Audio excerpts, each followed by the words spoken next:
sempat satu di kondisi yang saya merasa drop itu ketika anak pertama itu masuk rumah sakit mas. Di situ waktu nungguin anak, tagihan bank itu sering ini gitu loh, jadi sering mengganggu gitu, makanya sampai kadang tuh ketika naik motor di jalan tuh sampai mikir mana nih ya bank plecet yang bisa ngutangi saya gitu loh. Kapal itu salah satu cara instan untuk memperoleh uang dalam jumlah banyak dalam waktu yang cepat. Dapat uang banyak, pulang ke rumah yang 2 bulan di rumah itu uang bisa habis dalam waktu 2 bulan. Kemana ya nggak tahu, gaya hidup mas, biasanya gaya hidup.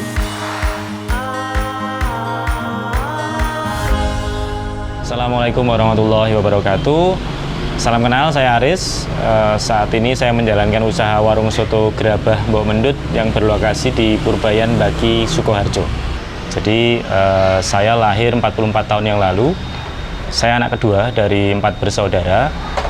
Kebetulan waktu itu bapak ibu saya di Wonogiri sana, saya asli Wonogiri. Bapak seorang wira swasta jualan bakso, ibu punya toko kelontong di rumah. Nah, membesarkan 4 anaknya. Ya selisihnya sekitar 2 tahun dari anak pertama sampai keempat. Nah waktu itu kakak saya kuliah, saya lulus SMA, adik-adik udah mau masuk SMA juga. Nah waktu lulus SMA saya coba UMPTN ya, dalam waktu itu kan namanya UMPTN, ternyata gagal. Setelah 1 tahun kemudian saya mau coba lagi, tapi saya lihat adik-adik kok sudah mau kuliah juga. Saya mikir, wah kasihan bapak ibu ini kalau saya kuliah lagi, maksudnya kayak saya ikut kuliah nanti bebannya akan berat. Terus saya berpikir apa ya yang bisa, sekolah apa yang bisa saya ambil agar kerjanya lebih cepat, maksudnya tidak nunggu lama gitu. Akhirnya ada kesempatan di sekolah pelayaran waktu itu. Nah akhirnya saya ambil peluang itu, saya sekolah kurang lebih setengah tahun. Dan qadarullah, Allah mudahkan saya akhirnya bekerja di kapal pesiar. Jadi saya bekerja di kapal cukup lama, sekitar 12 tahun. Waktu itu saya juga ikut membiayai mas, kakak, juga adik-adik ya. Akhirnya membantu orang tua untuk akhirnya adik-adik dan kakak bisa jadi sarjana. Bahkan adik yang bungsu itu bisa S2. Nah kenapa akhirnya saya memilih untuk berlayar? Saya lihat waktu itu ada beberapa saudara yang juga sudah berlayar dan mereka ternyata kehidupannya bagus gitu, punya rumah, punya mobil, itu yang menginspirasi sebenarnya. Jadi secara ekonomi kok cepat gitu untuk mendapatkan penghasilan cepat. Jadi saya bisa bantu adik untuk kuliah waktu itu. Saya mikirnya simpel itu sih mas. Ya dulu mikirnya masih bujang, terus pengen cari apa ya, pengalaman aja sih, pengalaman. Nggak mikir akan gimana di sana, ya coba aja dulu. Jadi waktu pertama kali nyampe sana ya saya telepon ibu itu nangis mas, nangis karena kok mikir kok ya jauh dari rumah gitu loh, nggak ada orang tua. Biasanya kan di rumah ada adik-adik, ada orang tua, ini sendirian di dunia kerja. Yang saya bekerja pertama ya di situ, di kapal itu. Jadi dengan dunia yang asing buat saya. Rekan kerjanya juga dari beberapa negara dan harus beradaptasi dengan cepat, itu bagi saya pengalaman yang luar biasa. Nah, saya layar pertama itu tahun 2000 mas, itu waktu saya umur 21. Nah setelah kontrak kedua, tahun kedua saya mikir saya kok juga pengen kuliah ya gitu. Tapi mikirnya kan waktu itu saya punya uang sendiri, jadi saya mau kuliah tapi dengan biaya sendiri. Akhirnya tahun 2002 saya resign, saya bukan resignnya ini ya, resignnya minta izin untuk stay lebih lama di rumah. Saya pengen kuliah, melanjutkan pendidikan. Akhirnya saya kuliah di UGM waktu itu, tapi tidak selesai ya karena di tahun kedua kok tabungan saya habis gitu mas. Jadi sebenarnya sempat merintis usaha juga waktu sambil kuliah itu. Jadi sempat buka rental PS di Wonogiri, tapi saya kuliahnya di Jogja. Saya pasrahkan ke temen, tapi ternyata ya kurang berjalan dengan baik. Akhirnya godaan dolar, godaan penghasilan yang besar, akhirnya saya meninggalkan kuliah. Ya akhirnya ya istilahnya apa ya mas ya, drop out atau apa ya. Ya itu akhirnya saya nggak selesai kuliah saya. Jadi kalau dipikir-pikir ya saya lulusan SMA gitu akhirnya. Jadi akhirnya saya balik kapal tahun 2004. Kebetulan saya dulu ada di 2 perusahaan mas. Perusahaan yang awal yang tahun 2000 sampai 2007 itu saya di satu perusahaan. Gajinya range-nya ya kurang lebih 2000 US per bulan. Kalau dikonversi ke rupiah dengan kurs 15.000 mungkin ya kurang lebih 30 jutaan. per bulan. Nah, cuman di perusahaan yang terakhir ini lebih banyak lagi Mas, 2 kali lipatnya. Tiap kapal itu menawarkan gaji yang berbeda-beda Mas. Jadi di perbandingannya dari posisi yang sama di kapal satu dengan kapal yang lain dengan posisi yang sama, gajinya kita bisa compare. Kalau di posisi yang sama di kapal saya yang lama itu paling segitu 2.000-an. Tapi kalau di kapal yang terakhir di Disney ya bisa 5.000-an. Jadi cukup banyak gapnya, bisa 2 kali lipat. Berarti itu sama. Dengan kontrak yang lebih pendek. Kapal itu salah satu cara instan untuk memperoleh uang dalam jumlah banyak dalam waktu yang cepat. Jadi memang menawarkan gaji yang tinggi dan memang kita nggak keluar apapun, nggak spend uang spesial pun sebenarnya dalam 1 bulan. Gajinya ya bersih karena kita semuanya udah ditanggung perusahaan ya. Jadi makan apapun itulah sudah, kecuali kita mau keluar jalan-jalan beli sesuatu, nah itu memang di luar itu ya. Nah cuman memang dapat gajinya ya udah bersih segitu, itu yang menarik. Nah tapi satu hal itu bisa jadi bumerang juga karena memang faktanya teman-teman di kapal itu kebanyakan manajemen keuangannya kurang Mas. Jadi dengan uang yang banyak akhirnya dapat uang banyak, pulang ke rumah yang 2 bulan di rumah itu uang bisa habis dalam waktu 2 bulan. Kemana ya nggak tahu, gaya hidup Mas, biasanya gaya hidup. Jadi beli mobil lah dan lain sebagainya, jalan-jalan, jadi nggak ada perencanaan yang matang. Akhirnya balik kapal dengan kondisi nggak ada uang, bahkan minus. Karena kadang-kadang mau berangkat kapal itu harus nelpon temennya, aku pinjemin uang dulu dong buat sangu gitu istilahnya. Jadi karena itu ya banyak orang yang akhirnya sampai usia lanjut masih di kapal karena tidak punya perencanaan keuangan yang baik dan tidak punya goal yang baik, mau diapain uangnya gitu. Akhirnya ya zona nyamannya terus nggak bisa keluar dari situ.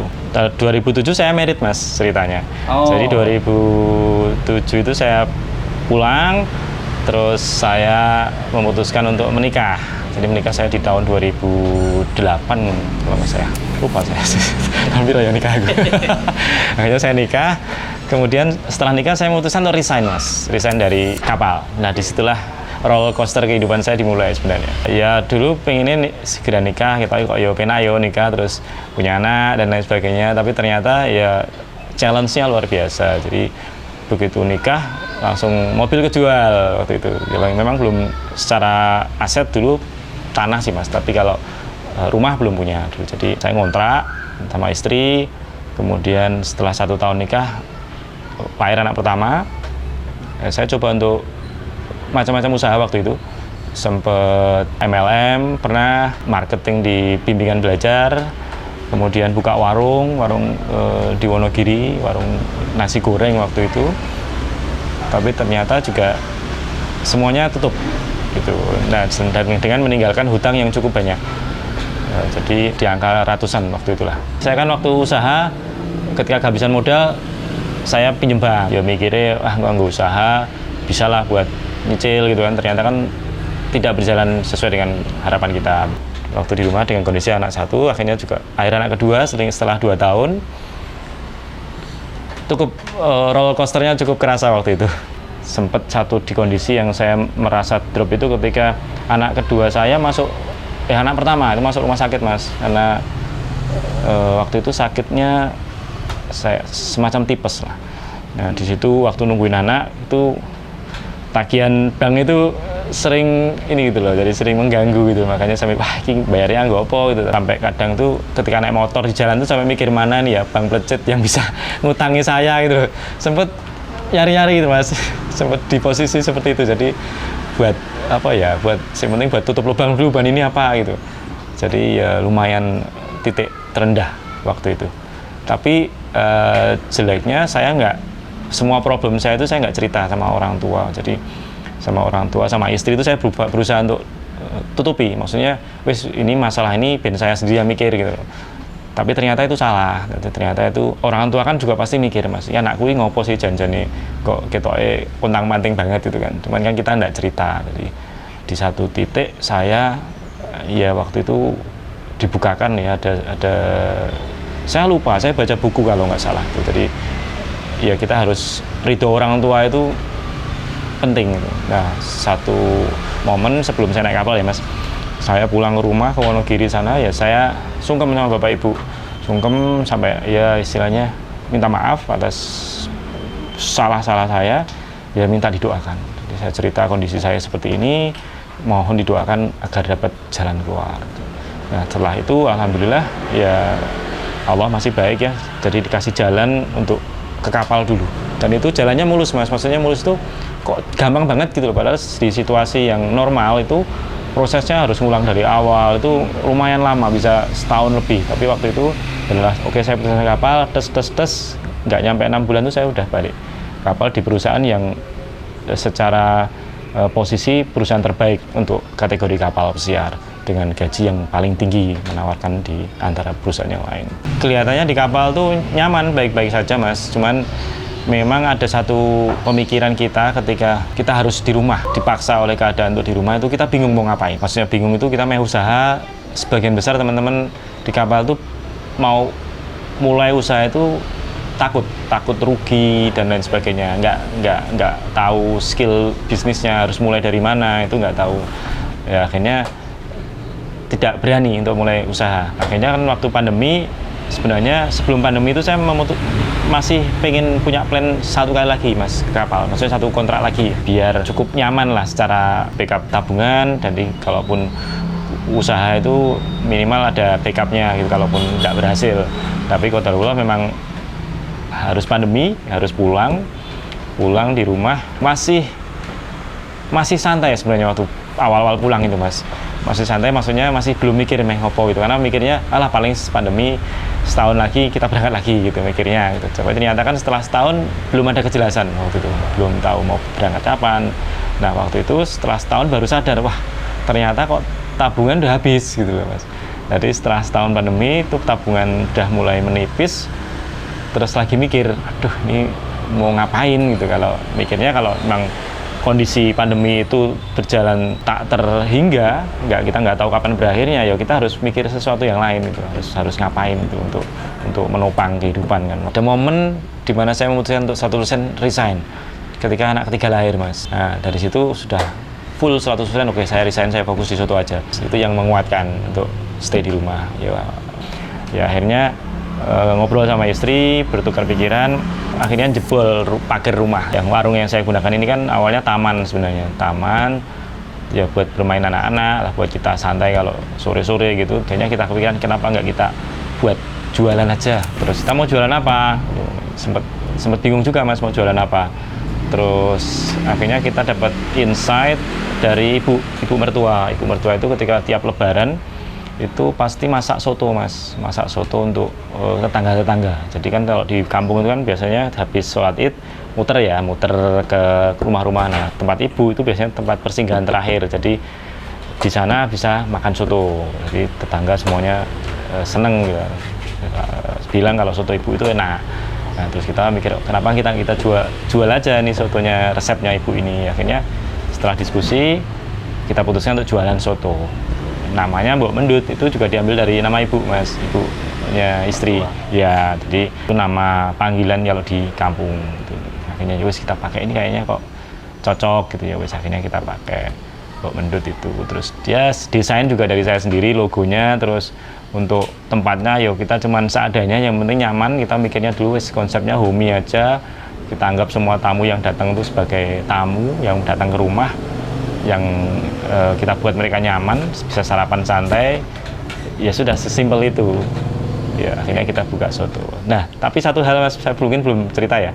Jadi waktu itu kan saya tadi cerita modalnya habis. Nah uangnya udah, tabungan udah habis, mikir mau utang bank kayaknya juga nggak mau lagi lah kembali ke masa lalu kan. Akhirnya satu-satunya yang bisa saya jual sepeda mas. Nah akhirnya sepeda itu saya jual untuk modal jualan soto. Nah itu berarti kira-kira untuk memulai soto Mbok Mendut ini di angka berapa itu mas? Kurang lebih di angka 20-an sih mas, 20-an, karena renovasi, terus beli alat-alat, masak semuanya di angka itu sih. Untuk branding, termasuk waktu itu sempat ngiklan-iklan juga ya, untuk promosi. Kalau mau bisnis yang modalnya besar ya kita tidak mampu. Jadi secara backup benar-benar tipis. Jadi ketika kita memulai usaha, akhirnya buka warung soto ini ya alhamdulillah ya Allah baik ya mas. Jadi karena kalau nggak ada campur tangannya pasti nggak akan bisa lah. Jadi dari ketika kita awal buka ya kita akhirnya hidup dari sini. Perubahannya 180 derajat ketika di kapal dengan income yang cukup nyaman, istilahnya beli apapun bisa lah, gampang gitu kan. Tapi akhirnya di switch harus jualan soto dengan pendapatan yang belum pasti. Ada pertentangan sih Mas dari keluarga itu. Karena kan di awal belum kelihatan nih, konsekuensinya ya harus mau menerima kondisi ketika kita memulai sesuatu dari kecil. Itu yang harus kita terima dan kita juga komunikasikan ke pasangan. Ya, jadi ya alhamdulillah istri bisa memanage keuangan dengan baik. Ya, saya nggak tahu gimana caranya karena saya juga kon ngurusi uang itu paling kacau pokoknya, tapi alhamdulillah bisa di-manage dengan baik. Ya akhirnya sampai di kondisi saat ini yang kru. Kalau dipikir-pikir dulu saya kerja di kapal dengan penghasilan segitu, kadang di rumah 2 bulan tuh uangnya habis Mas. Tapi sekarang dengan jualan soto itu kadang sebulan masih bisa nabung. Nah itu kan kalau di matematika Tuhan itu kan aneh ya. Jadi banyak belum tentu cukup, tapi sedikit belum tentu kurang. Nah itu yang saya rasakan. Jadi ternyata ya tergantung gaya hidup kita, manajemen keuangan kita. Jadi kalau terkait bisnis Mas, ya kebetulan ketika saya pulang ke rumah itu saya ketemu dengan coba untuk berbaur masuk ke komunitas-komunitas bisnis. Nah saya ketemu satu komunitas yang saya nyaman di situ, yaitu namanya TDA Mas, komunitas tangan di atas. Nah di Solo itu saya di situ bergabung, ya banyaklah belajar tentang bisnis, tentang mindset usaha itu seperti apa. Kemudian istri juga, kalau beliau kebetulan detail di produksi, jadi kita gabungkan itu. Kalau istri masak kebetulan pinter, terus saya yang di bagian promosi, operasional gitu. Jadi kita bagi tugas. Banyak ketemu orang-orang baik, nge-share makan di sini, nge-share momen-momen sarapan. Itu akhirnya dari mulut ke mulut itu akhirnya mulai rame Mas, mulai rame sampai hampir 3 tahun ini. Jadi setelah warung jalan sekitar 1 tahun, ada temen yang menawarkan Mas. Jadi beliau punya rekanan yang punya tempat properti yang nganggur, nggak dipakai itu. Kalau mau silahkan dikelola dengan sistem bagi hasil gitu. Dulu sebenarnya saya secara manajemen belum siap sebenarnya Mas, karena saya masih cukup terlibat banyak di warung pertama ini.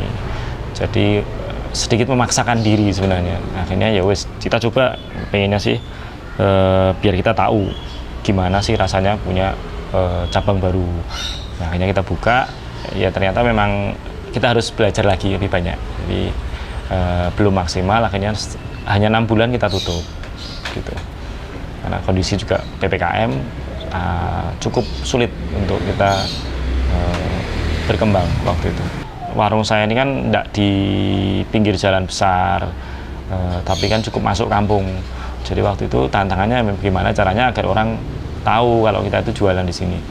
Nah, akhirnya ya kita coba untuk iklan, kita coba untuk beli promo-promo yang menarik untuk teman-teman yang makan di sini dengan mereka nge-share gitu. Kita beli diskon atau gratis apa gitu biar mereka mau nge-share momen mereka di sini biar makin banyak orang tahu.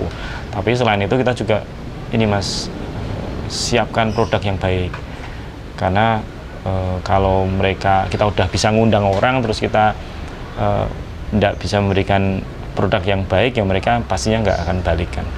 Jadi tantangannya di awal sih promosi aja sih Mas, membuat orang tahu lebih cepat tentang warung kita. Satu hal yang saya dapat dari kapal Mas, yang memang saya akhirnya bisa terapkan di warung adalah bahwa kita itu perlu membangun ikatan emosi yang baik dengan pelanggan. Jadi membuat orang datang ke warung kita ini sebenarnya tidak sulit. Ya, jadi kita mengikuti iklan, kita kasih promo, apapun itu mereka akan datang. Nah, cuman challenge-nya adalah bagaimana membuat orang yang datang itu nanti mereka balik lagi dan ngajak temennya untuk datang juga ke tempat kita. Nah, itu perlu yang namanya selain produk adalah pelayanan dan emosi atau emotional connection kalau saya nyebutnya sih. Jadi koneksi secara emosi dengan pelanggan yang membuat mereka loyal dengan produk kita. Jadi yang saya pelajari, yang saya juga sampaikan ke tim adalah bahwa pelanggan ini kan kalau mau sarapan kan pilihannya banyak Mas. Jadi mau makan sate, mau makan soto, bahkan soto pun warungnya kan banyak. Mau makan tahu kupat, itu pilihannya banyak. Tapi ketika mereka datang memutuskan untuk ke warung kita, berarti kan mereka sudah membuat satu keputusan yang besar. Nah, berarti mereka percaya sama kita. Nah, saya selalu tekankan kita harus bayar kepercayaan mereka ini dengan baik. Kita kasih produk yang terbaik, harus konsisten rasanya, harus konsisten pelayanannya, ya agar mereka tetap balik terus. Saya selalu sampaikan ke tim bahwa orang yang datang itu bisa jadi mereka lagi ada masalah di rumah, mereka lagi mau kerja, beban pikirannya cukup banyak. Jadi ya kita harus berada di posisi mereka. Jadi kalaupun ada yang komplain, ada yang marah-marah, ya kita harus slow gitu Mas. Ya, karena kita kan dapat rezeki, wasilahnya kan dari pelanggan kita ini. Ya, jadi ya harus tetap berikan pelayanan terbaik, ramah, senyum, dan membuat mereka nyaman di warung kita. Bahkan saya sering sampaikan kita harus hafal nama, contohnya itu hafal nama. Jadi kalau sudah 2, 3, 4, 5 kali harusnya sudah mulai tahu kebiasaannya apa. Apalagi yang rutin ya, rutin kesini mungkin hampir setiap hari kesini, biasanya tahu maunya soto tanpa toge atau sotonya nggak mau ada paru atau teh panas tapi maunya di gelas yang biasa. Itu harusnya udah mulai hafal. Jadi saya minta mereka untuk hafalkan agar pelanggan ini terkesan diperlakukan spesial gitu. Oh ya, mereka hafal keinginan saya gitu. Hal-hal kecil sih Mas, seperti itu. Gitu Mas. Sampai sekarang tim ada berapa sih Mas? Saat ini ada 7 Mas, 7. Yaitu dulu sempat turnovernya cukup tinggi, tapi akhirnya ketemu dengan tim yang cocok, yang satu visi. Akhirnya ini cukup lama, ini cukup kompak tim yang ini, jadi udah sekitar setahunan, 2 tahun mungkin ya. Ada yang udah hampir 3 tahun juga sama kita. Jadi 7 orang. Sabtu Minggu kita biasa nambah Mas, karena Sabtu Minggu bisa ramenya 2 kali lipat dari hari biasa. Setelah hampir 3 tahun ini Mas, saya kebetulan kan ada tim yang memang sudah membersamai saya dari awal gitu. Nah tapi dari situ malah jadi pelecut semangat Mas, maksudnya mereka itu sudah mendedikasikan lah hidupnya untuk bekerja di warung ini. Jadi dari situ malah saya pengennya bagaimana caranya membesarkan usaha ini agar bisa jadi tumpuan hidup juga buat teman-teman yang sudah membersamai saya ini. Jadi ketika ekspansi pun nanti tujuannya juga bukan buat saya pribadi, tapi buat semua tim agar mereka juga bisa menikmati keuntungan dari usaha ini. Ya mohon doanya lah Mas, nanti kita lagi fokus ke sana. Ya saya cukup bersyukur ya Mas, maksudnya soto ini ketika awal buka pun sudah bisa langsung menghasilkan. Jadi di awal dulu omsetnya kisaran 30 juta per bulan, tapi alhamdulillah sekarang udah hampir 3 tahun ini bisa hampir 3 kali lipat Mas. Ya alhamdulillah, jadi banyak dibantu oleh orang-orang baik. Setelah saya hampir 3 tahun ini Mas usaha soto ini, saya flashback ke masa lalu ketika saya di kapal, ketika saya bekerja.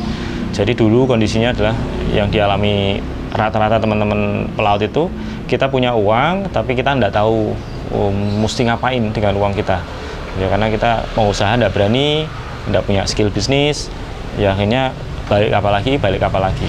Nah dengan saya setelah 3 tahun ini, saya malah jadi pengen istilahnya membantu teman-teman yang di kapal, kan saya masih juga kontak dengan teman-teman yang di kapal ini, membantu agar mereka itu bisa memulai usaha di rumah. Caranya gimana? Nanti rencananya saya mau expand soto saya, karena mereka kalau di rumah 2 bulan itu kan nggak cukup untuk memulai sebuah bisnis, untuk mengawal bisnis. Kalau ditinggal lagi pastinya juga biasanya nggak jalan usahanya. Nah saya rencananya memang dari soto ini saya pengen merapikan semua SOP-nya. Saya pengen nanti teman-teman kapal juga bisa mempunyai warung soto, tapi nanti saya yang handle itu Mas. Jadi operasionalnya lain dari saya, nanti kita kerjasama sama teman-teman kapal. Setelah 2, 3, 4 tahun nanti mungkin mereka bisa belajar untuk bisnis, tapi kan warungnya udah jalan, jadi tinggal melanjutkan.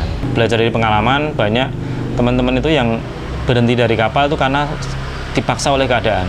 Ada teman yang akhirnya berhenti karena putrinya meninggal akhirnya di rumah, karena hanya di resign karena ya buat apa gitu kan, apalagi karena yang dicariin uang kan buat keluarga, akhirnya keluarganya meninggal, jadi mereka harus di rumah. Baru setelah kejadian seperti itu baru di rumah. Atau ada yang dipecat dari perusahaan, mau tidak mau mereka harus di rumah, dan mereka belum siap dengan skillnya, dengan mau ngapainnya itu belum siap. Akhirnya cukup roller coaster juga kehidupannya. Jadi gimana caranya merubah mindset teman-teman kapal ini agar bisa membuat perencanaan-perencanaan yang baik, terutama terkait dengan keuangan dan bisnis.